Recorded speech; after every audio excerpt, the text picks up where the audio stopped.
What does psychiatry mean to you? Can healing happen with more than psychopharmacology?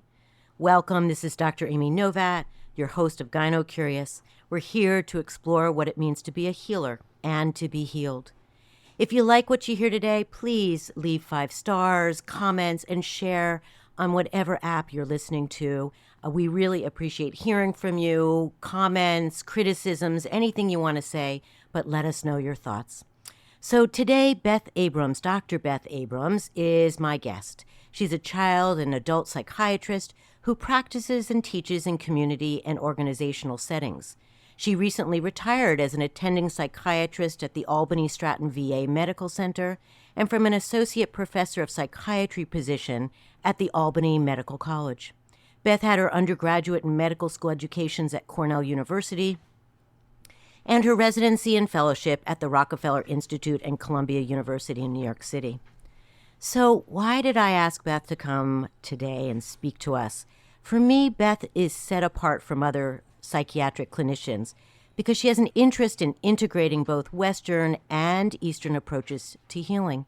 Using diverse trainings and ways of thinking, she weaves her experience as a professional musician, poet, and visual artist into the care of her patients and their families. A rather unique approach. She's here today to discuss her process and to teach us all some ways in which to find our center and heal in these challenging times. Beth, welcome, welcome, welcome. Well, thank you so much for having me here. I'm very excited about it, and I feel like you and I have stuff to share with a lot of other people. Yeah. And that's what my commitment is. Great. And so this may just be the start of, who knows, a series, but we're going to talk about a lot of different things today, so hold on to your horses out there, and here we go. So I guess I like to start asking kind of about professional arcs. So why psychiatry amongst all the specialties? Why did you choose to do psychiatry? Well, it started a long, long time ago. It was by 7th grade that I fell in love with science already, and I knew I wanted to help people. So by 7th grade, and I loved kids. I was a kid, but I loved hanging around with littler kids. So really in 7th grade, I said, I want to be a pediatrician. And then that was a piece of the trajectory of my life from then on. Yeah. Which, of course, had a lot of implications because I was very conscious of what I needed to do academically and the kinds of commitments this would mean for many, many years to come. Yeah. So that was a big piece of the early phase. Over that time, I also spent a lot of time doing creative expressive arts, and that was another priority in my life. And at 17, I told someone that part of the reason it would be great to be a pediatrician is I could probably work and also afford to have some time to do music, to do artwork, to, do those kinds of things that really feed my soul.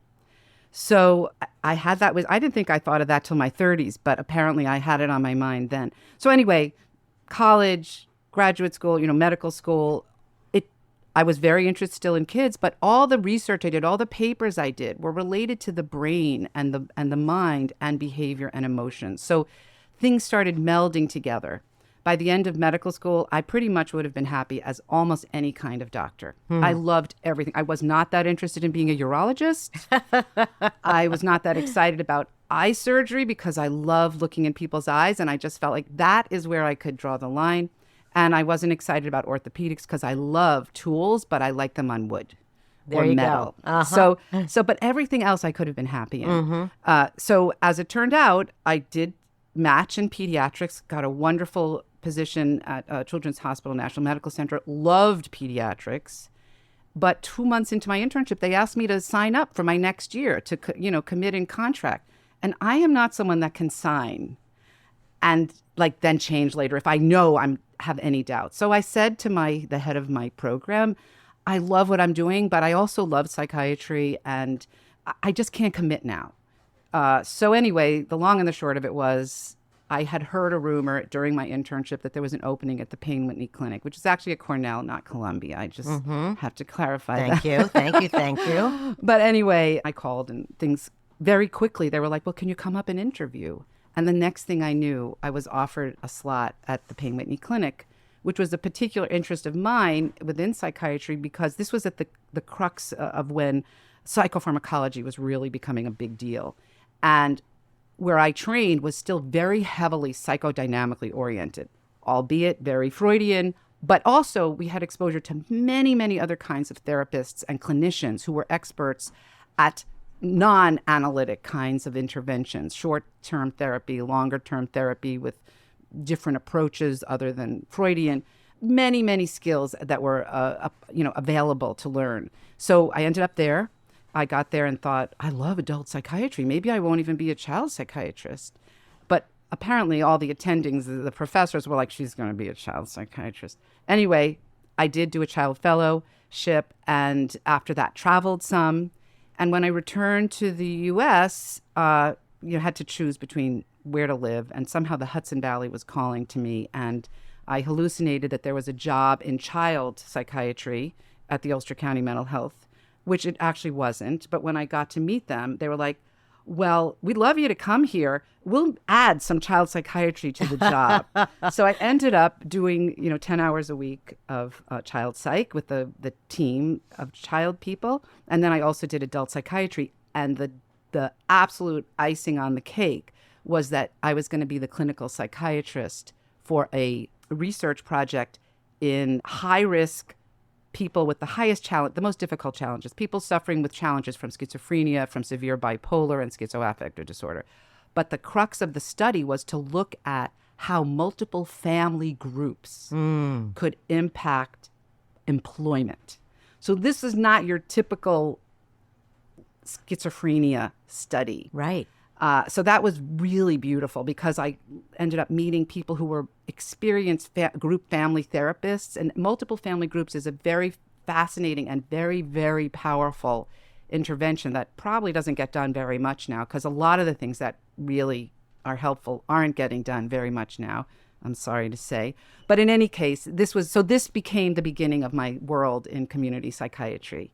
I had colleagues there who were all super trained, came to the Hudson Valley for similar reasons. So they had, very strong academic intentions and academic experience, and also wanted to be in this community and in nature and in a different kind of environment and work with people that don't usually necessarily have access to that kind of care. Yeah, that's so terrific. I mean, it sounds like this kind of wonderful merging of many of your interests and, of course, in the beauty of the Hudson Valley. Yes. So you mentioned these kind of shifts in the world of academia, and I'm just curious about the role of psychopharmacology in the face of all those analytic approaches. And, today's world, it feels like, but please correct me if I'm wrong, so many of the patients I meet who are seeing psychiatrists, all they have to really report is, oh, I'm on this med, this med, this med, this med. And so it feels like, again, it's an impression, that so much of psychiatry has been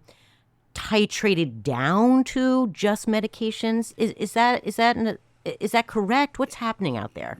I would say that's a very fair perception of what's been going on. When I was in training, there was a very important emphasis on communication, on connecting with the individual and doing an assessment which really looked at all the aspects of a person's life from beginning. And I'm a child person, so I, of course, really focus on that. But it's critical even when you're seeing adults. From the beginning to the present, it's really important to know what people care about and what matters to the individual. That doesn't happen as easily these days. And there are many pressures that make that less the case, Can you speak to those pressures, please? Well, let's say to begin with, physicians are not allowed to see patients for very long, or at least if you're in a system that you have to observe that, it's nearly impossible to do those kinds of evaluations, to connect to a patient in a meaningful way and to actually, develop trust. So there are financial pressures, there are pharmaceutical industry pressures. I could go into that in another time, yes, but they're significant. And then that affects education and what people learn and what kind of models people have. So I think that sadly, this time and money pressure and who's controlling what actually happens in a treatment room or in a doctor's office is so profound. It has such a great impact. And this, of course, spreads into every aspect of medicine. Here on Gyno Curious, Yeah. we mention a lot the dysfunction of the medical system, and it is something that I feel really strongly about not concealing or keeping under the rug, because it is impacting not just clinicians, but so significantly everyone out there in this country who's trying to access medical care, whether it's psychiatric, orthopedic, gynecologic, anything. And that when medicine becomes about shareholders and money, personally, I think it takes away from any capacity to really heal. Yeah, I can't agree more. Yeah, it's a sad state of affairs. But I will also say there are still, even in the conventional realm, people who really care, Absolutely, who take the time, who connect with people, who look at every nook and cranny before they make a decision. They are out there. We are out there. However, they probably work 10 hours more a day than they get paid for. And that's the only way I could keep my oath and work the way I wanted to with the individuals I was lucky enough to work with. I think you're right. I think it's important that we honor our colleagues out there who really do the work with integrity and honor and compassion. And unfortunately, these are individuals who are often working way beyond their paycheck, if you will, certainly way beyond what their colleagues might be doing. Yeah, so I do appreciate honoring them. Yeah. So something that you have said is, or you mentioned, is this the creating well. And can you tell me, can you unpack that for us, please? Well, that's just sort of my expression for how I look at how we can be our healthiest and heal if we need to, and we all need to in some way, and the most content and functional and present, day to day. So it's kind of it expands. The creating well, like water, can rise and fall and so on. But the way I look at it is, yes, you use conventional interventions. If you need meds, fine, but only after you've had a really full and careful medical evaluation. Integrative thinking about what is making this person tick, and also what are the challenges and what are the strengths. And when you're talking about meds, what side effects of the meds can you use to your advantage for an individual? Because if someone's not sleeping, let's give them that med that makes them tired at bedtime. Thank you for articulating that. So it's an art as much as a science. So that's sort of the conventional piece. And what I like to say, people talk about complementary medicine and even integrative medicine. And what's the other one? Alternative. Thank you. I like to think of the things that I'm now going to talk about as essential medicine. Bravo. Okay. And the other medicine is important, but it's not essential in itself alone. It's only part of a piece. And the big piece is all these other essential things, which we've done always, which humans have done since we stood up from walking on all fours. All right, let's talk about them. Humans have always done mind-body kinds of activities. Let's unpack that for a moment. They do things that may change their breathing pattern. They do things in groups. They move a lot compared to how we move, unless you're talking about how many people move their thumbs in our culture. So, that in and of itself, mind-body experiences. And an acceptance that they are absolutely part of who we are, what we are, how we live in our lives. And again, sorry, but allopathic medicine in its origins, in its history, even perhaps in its current form, often dissects those two, breaks that connection. And I just never got that. And that was historically, the mind, body, and spirit, I don't want to say that word that can be threatening, to talk about almost in certain settings. But that has always been part of the healer's role. And in the end, that's all we have to give people. Because everyone's going to die and everyone's going to suffer along the way at some point in their lives. And in the end, yes, meds may take the edge off, and there's all kinds of amazing things that allopathic medicine is doing. And I'm not poo-pooing it. I think it's all critical, but it's got to be balanced with all the other things that really make us well. It always, for me, and pardon the how shall I say this? Maybe it's a little prosaic, but I like to think of healing as kind of a theater, and that there are many, many actors on the stage, and they are genuine in the role that they have, and that allopathy and homeopathy and breath work and spiritual guidance, all of these actors have to be on the stage for the play to go on, for the play to have meaning. And sometimes, allopathy is center stage, right? And sometimes it's on the left-hand side. I forget the verbiage we use on theater, So that's In how the I wings. like to. In the wings. There you go. Yes. Yeah. So I'm sorry. So I interrupted you because I was That's good. excited by this concept. I like that. I'm all for interruptions. So related to the theater is how I think of the creating well. So we covered the mind-body thing, which we've always done. Then there's the creative expressive arts. Okay, humans, we could make practical items, but very soon we started embellishing them. We didn't just make clothing. We added beads. We added stitches. We did things to make the world more beautiful and to make the objects around us more beautiful. These are human drives, I think. We don't talk about the good drives that much, or the things that are not valued in our society. But these are what we do, whether we're singing, dancing, stamping, drumming, changing. And it's also, well, I'll get to that next. Carving pictures on walls of caves. Exactly. We have always done this. There's a drive to do that. And that connects us to the earth. That connects us to whatever we think is beyond us, if we think there's anything beyond us. And so that's another piece, the creative expressive arts. And that can take that could be cooking, that could be gardening. You could make standing on line at the supermarket a work of art. And I say that joking and not joking, because it's really the truth in my world. Yeah. I mean, and where we're getting to, or you're going to mention, because I know you will, is healing is an art. Absolutely. Yeah. And you've already mentioned that. At least as much an art as a science. Yeah. So we covered the creative expressive stuff, being in nature, connecting to the earth. Now, you could do all those previous things. You could be doing mind, body in nature. You can be walking. You can be creating in nature. You can create from nature. Everything we use pretty much derives itself from nature ultimately anyway. So that is a really important thing. And again, one other point, together and alone. Speak to that. So we can do mind-body practice on our own if we learn something. But then the other piece is doing these things in community or in some kind of dyad or beyond has a whole other level of energy and connection and healing potential. Absolutely. Right? And you don't even have to be in the same room. We know, practitioners have known this forever who do energetic kind of work, but people who have had to transition their healing arts to Zoom during COVID have really had all kinds of amazing discoveries about how powerful our capacity to connect is beyond, within the time-space continuum. I know that's a little woo-woo, but there's a lot of physics around this stuff too.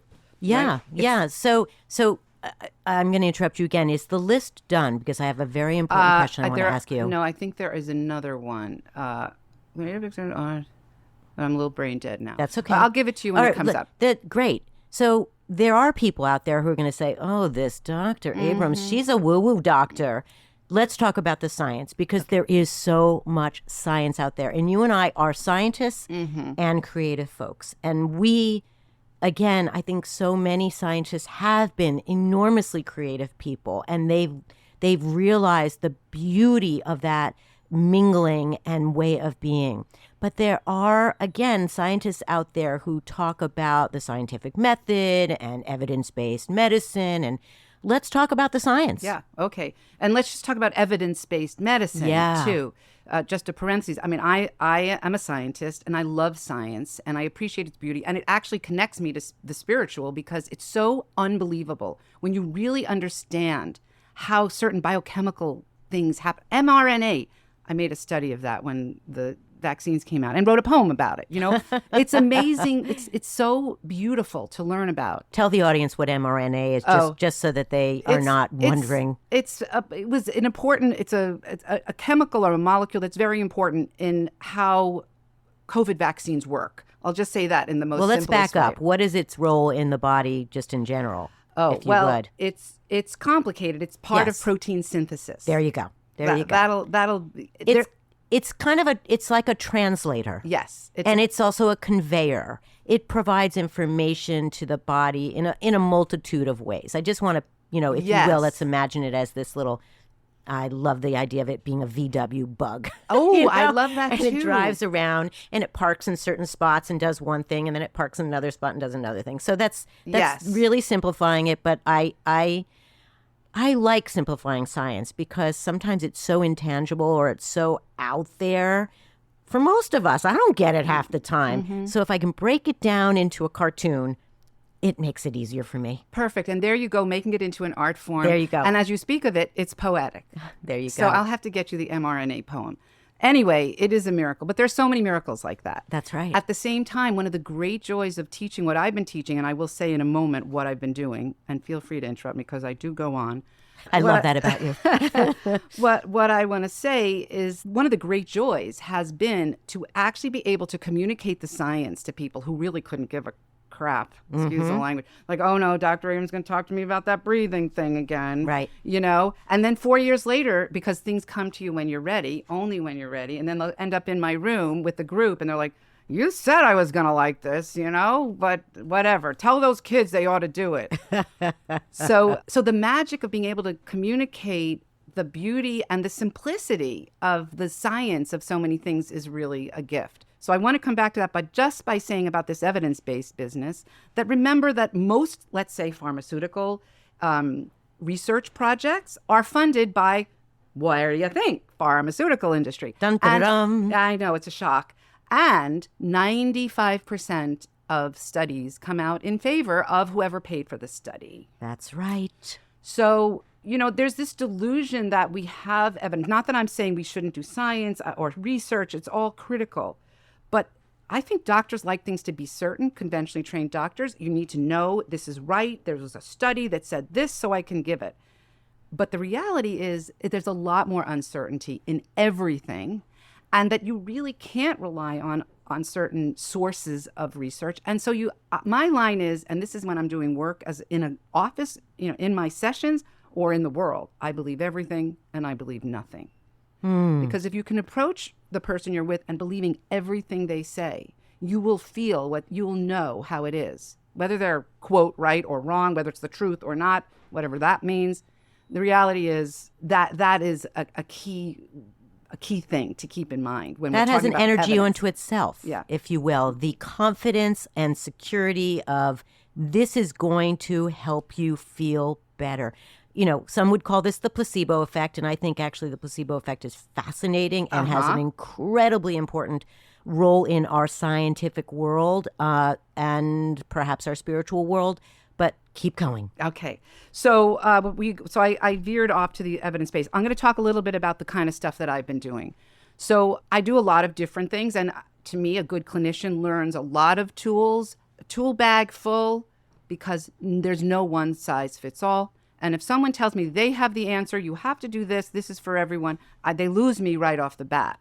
However, I'm going to kind of do that in a little bit, because I'm going to talk about breath work and also certain kinds of movement with and without particular breath patterns that are extremely powerful. And there's science behind this work. Tons of science. So the thing I'll talk about first is the slowing of the breath.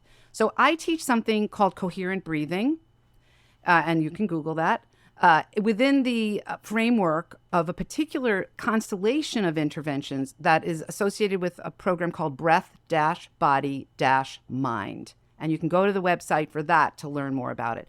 The thing that's interesting about Breath-Body-Mind is that we teach coherent breathing, also teach Qigong and yoga-based movements, very simple, very gentle, very modifiable. So I could do these on the nursing home unit at the VA, with someone who looked like they would fall over if you blew on them because of COPD. It's a pulmonary disease.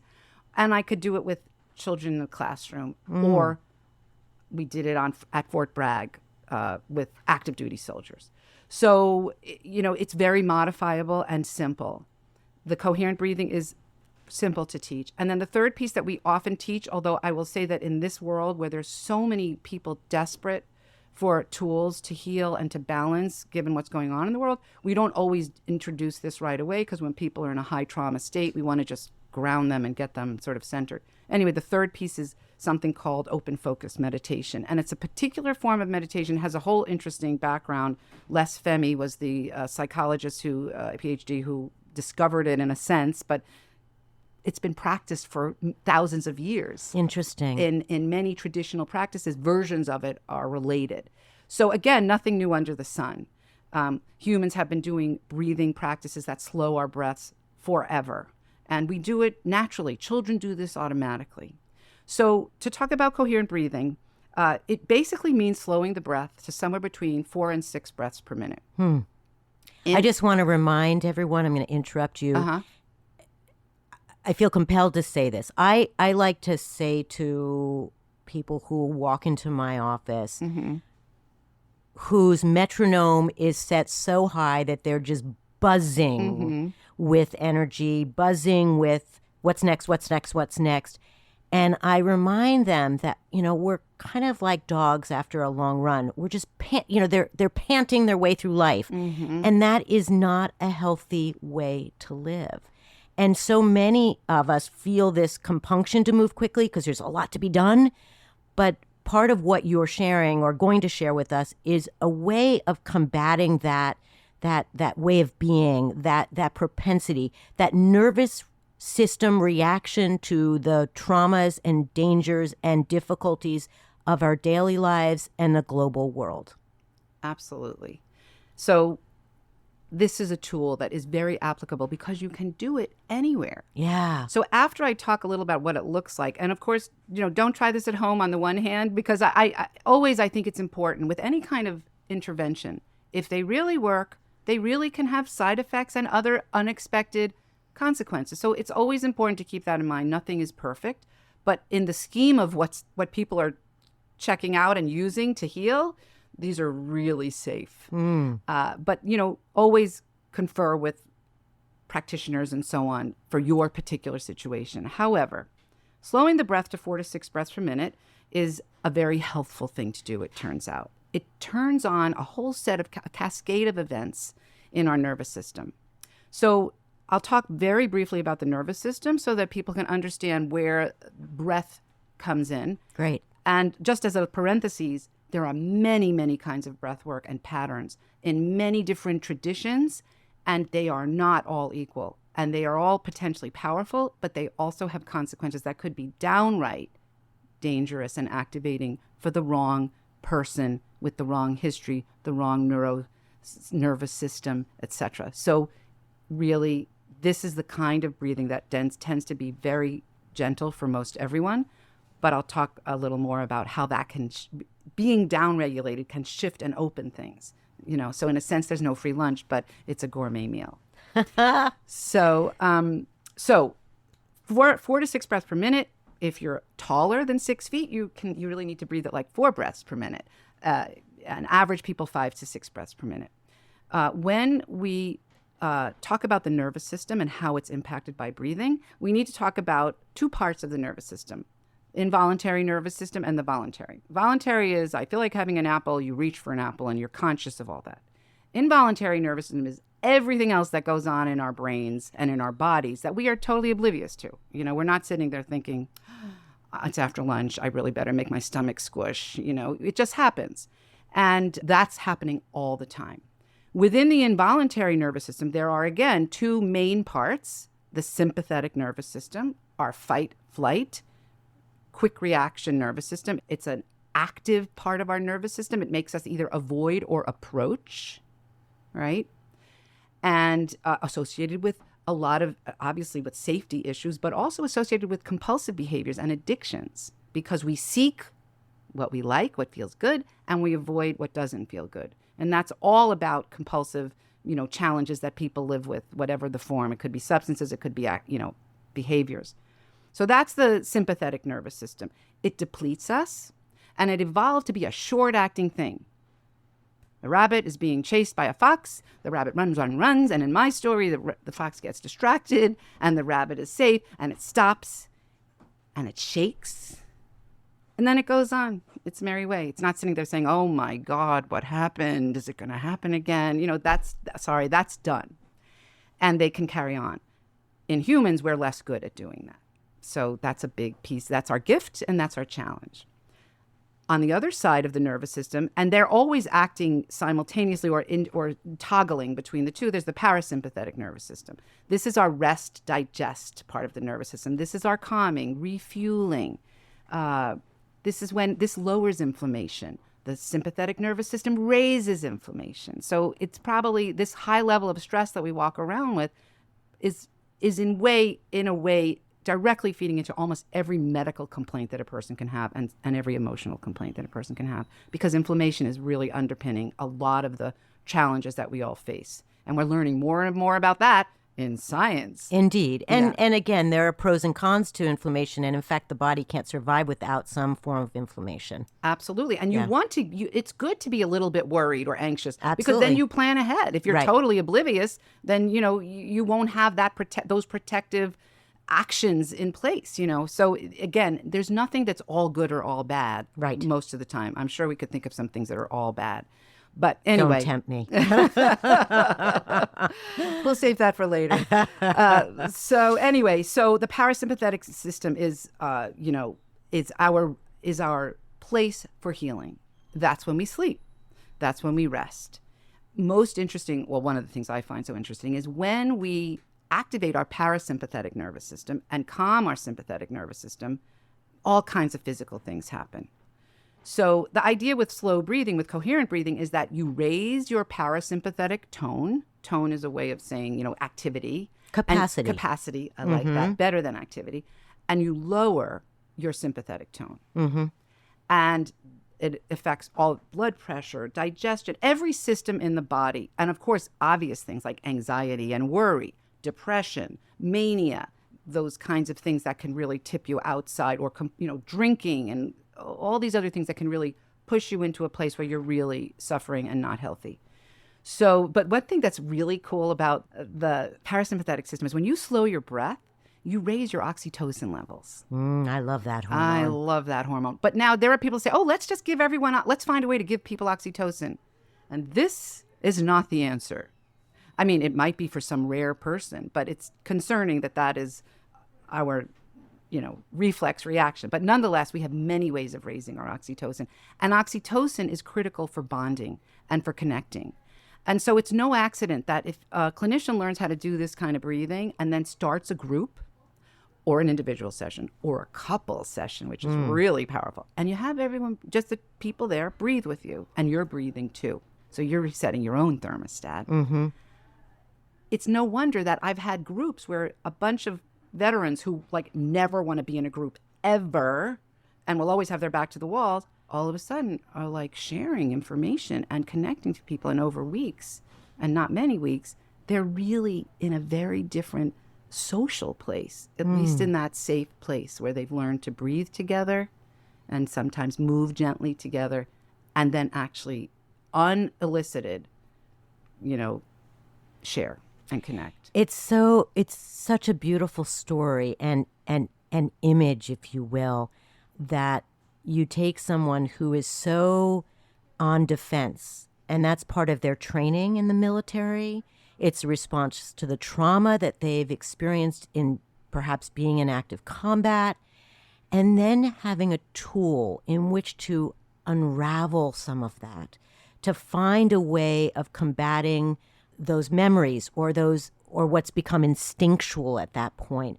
It's really just a lovely story. And I love the idea of, we know, again, based on science and experience, that when people are in community, just being in community is healing. Mm-hmm. So here you've taken a bunch of individuals who feel like disparate, isolated islands, if you will, and you're beginning to form, a landmass, a group, a community that's going to heal them all together. It's just a beautiful image. Yeah. Yeah, and it's critical. It's essential.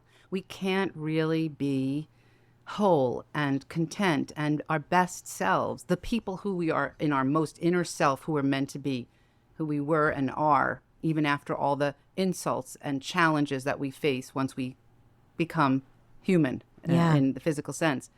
So it's very powerful and very imperative in my world. And, again, back to the science.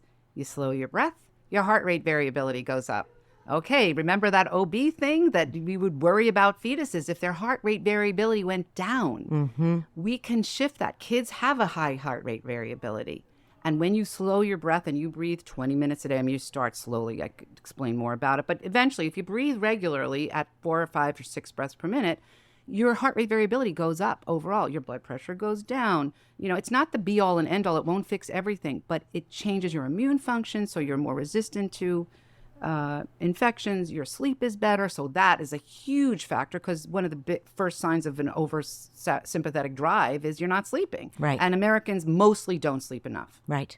Period. Right. Let's not even talk about how many hours they're on screens, which has all kinds of other repercussions because of what you're actually doing and because of what you're not doing when you're on a screen. Yeah.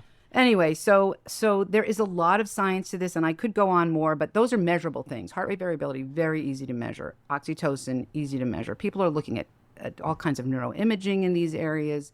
So MRIs of the brain. PET scans, Yeah. where you actually can see brain spec kinds of things, where you can see the brain activity, and we see changes that happen. And we see, if we take a yogi who's been doing meditation for 1,000,000 years, their physiology is different than the average Joe walking down New York City street. Right. And I want to affirm that, as Beth pointed out, please at home, don't take this as gospel and start breathing, 5 times a minute. That's not what we're talking about. What we're talking about is looking at a way of healing that might be different from what you've been exposed to and experienced, and that there are, again, lots of ways to heal.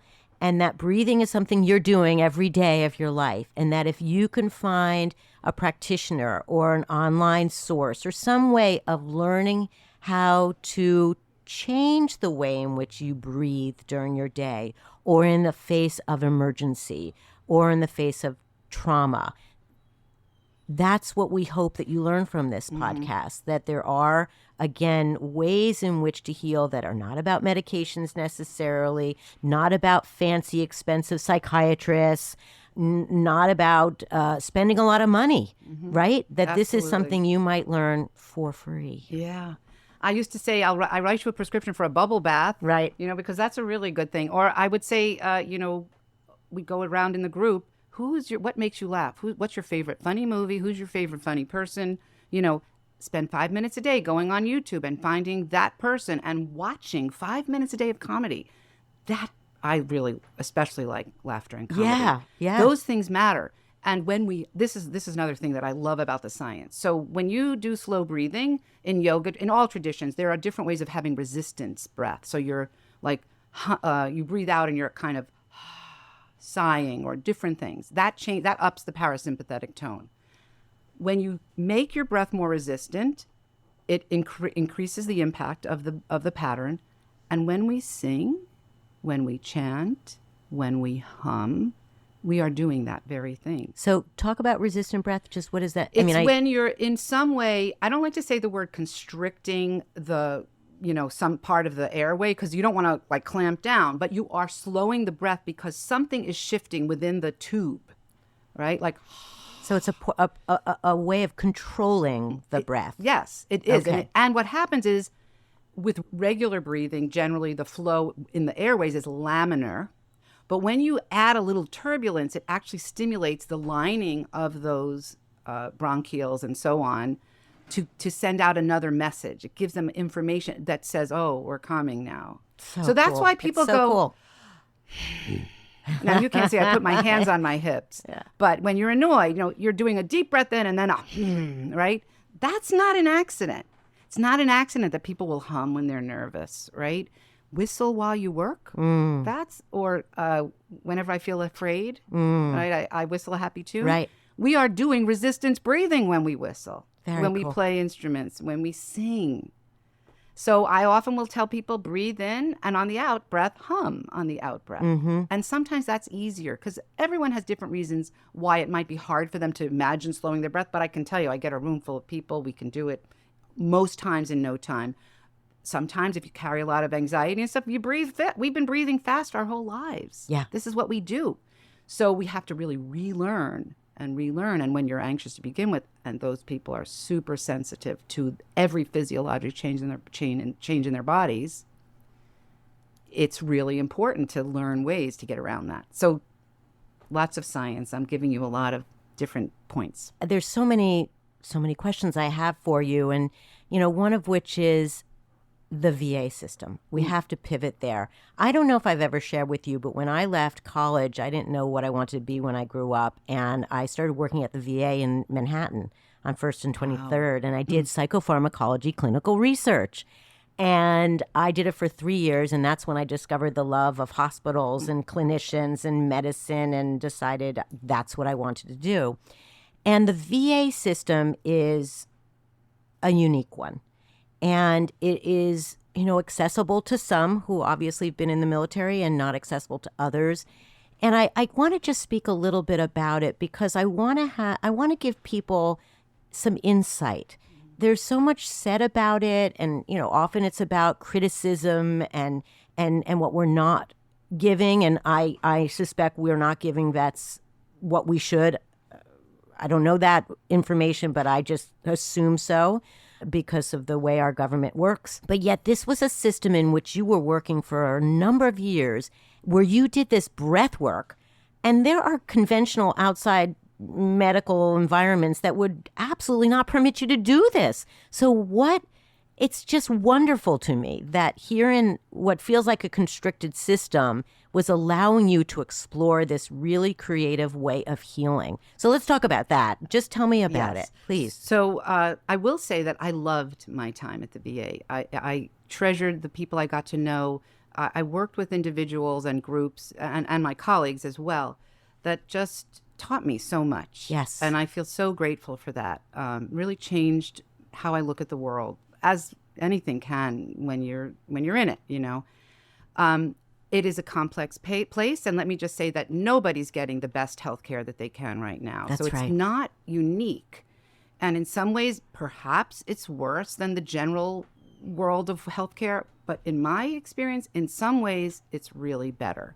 But it's always both sides. Yeah. Thank you for pointing that out. So one thing I will say about the VA is that historically it has been fairly open to more progressive interventions than general medical. Why is that? I don't really understand it, to tell you the truth. Interesting. But they definitely they eventually made me a national clinical champion for integrative medicine. They have such things. Wow. And we would meet and talk about, there were people getting acupuncture into the systems and chiropractics and all different kinds of things.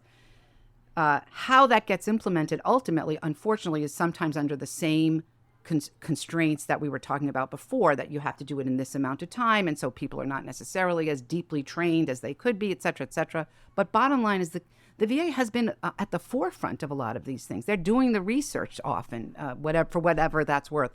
And it is worth something. And so, for example, the VA pioneered telemedicine.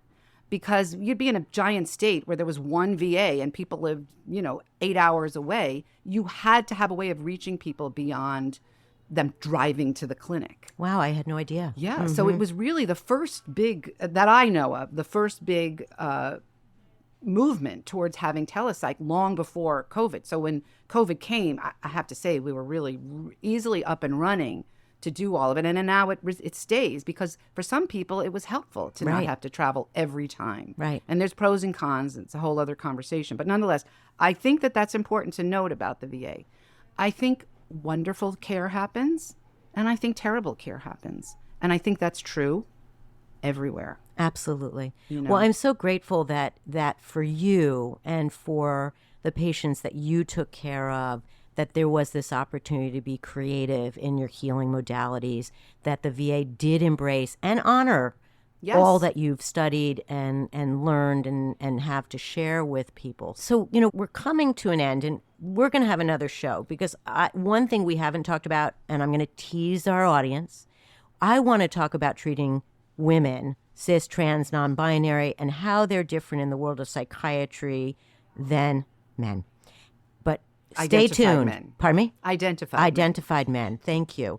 That's another episode, and we're going to come to that. So I want to just kind of end this session by I know you're an artist. I know you're a poet, a musician.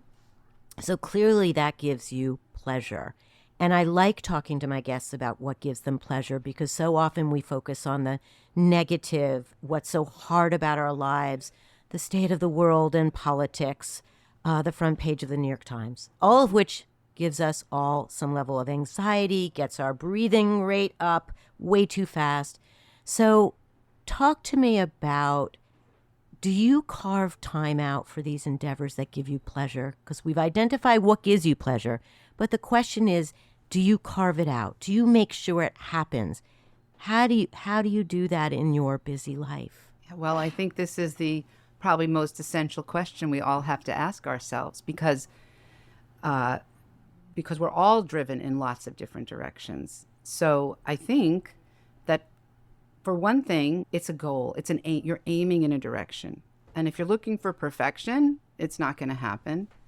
So that's an important thing to keep in mind. The other thing is to be shortening your list. I could really do some work on shortening my to-do lists. And I think taking that time, sometimes it helps to get someone else involved. So like I'll say to a friend, let's spend the day or even have a sleepover and do 2 days of let's just do some art. I don't know. We could each do our own thing. You know, I think those kinds of things so that you're in a group or you're in with someone else who's sort of, it's like a buddy who's going to keep you on track. Give you permission. Give you permission. And remind you. Yeah. You know? And also think about when you can incorporate it just in your daily life, right? Because you can be doing creative, expressive things by cooking a meal, which you have to cook anyway. Yeah. Right? And so those things I think really matter. When I teach the breathing and I say, when I really love this breathing, when the circle starts in the medical record or on your computer and you have to wait for it to finish. The beach ball. Yes, it's going. That's a great time to slow your breath. When you're waiting for an elevator in a tall hospital with 12 stories, 11 stories, that's the time to breathe, right? So those are the things you can make each little thing, find the little moment. Because if you actually stop and think about a moment, it could be actually really wonderful, even in the midst of horrible things. Yes. Yes. And that's how people survive. That's how people survive trauma day in and day out. There's little moments, even amidst the absolute horror. And it's easier said than done. But I think having those intentions and reminding yourself of them is the beginning. And having people around you who support that, who share your music or share your interest in whatever it is, these are the ways to go. This is what being human is all about. And this is how we heal. If you don't have meaning and purpose, all the meds in the world won't matter. And the way you find meaning and purpose is by going inside and seeing what matters to you and also being with other people and sharing it. That's why we talk about pleasure, because that's the touchstone, isn't it? It is. What brings us joy. And sometimes, for many of us, it's missing in our lives because we're so busy doing. So I love this idea of taking these moments in our lives where we otherwise might feel frustrated. The woman who has all the coupons at the grocery store and it's taking forever for the person to check that person out. Like, instead of picking up an Us magazine, I'm going to just breathe. Exactly. I always say to my patients, when you go to the bathroom, finish doing what you're going to do, and then just sit. I like that. Because no one's going to bother you in the bathroom. Yes. So you get to take whatever number of minutes you need to just breathe. Yeah. Beth, I can't thank you enough. I've already envisioned our next episode because we need to talk about trauma. We need to talk about gender and how that might impact the mind and caring for people's minds. So thank you. I am so grateful for your wisdom, your science, your heart and soul in the work that you do. Well, it's been such a pleasure to talk with you, as I knew it would be. I always felt like this was meant to be. And we have a lot to share, and it's really important stuff, and it's not said enough. Indeed. That's why we're here at Gyno Curious. And that's why I have to thank Maddie Rosenberg and Jen Hammoud, our producers, and the Epicurean that so kindly houses this studio and lets this experience happen.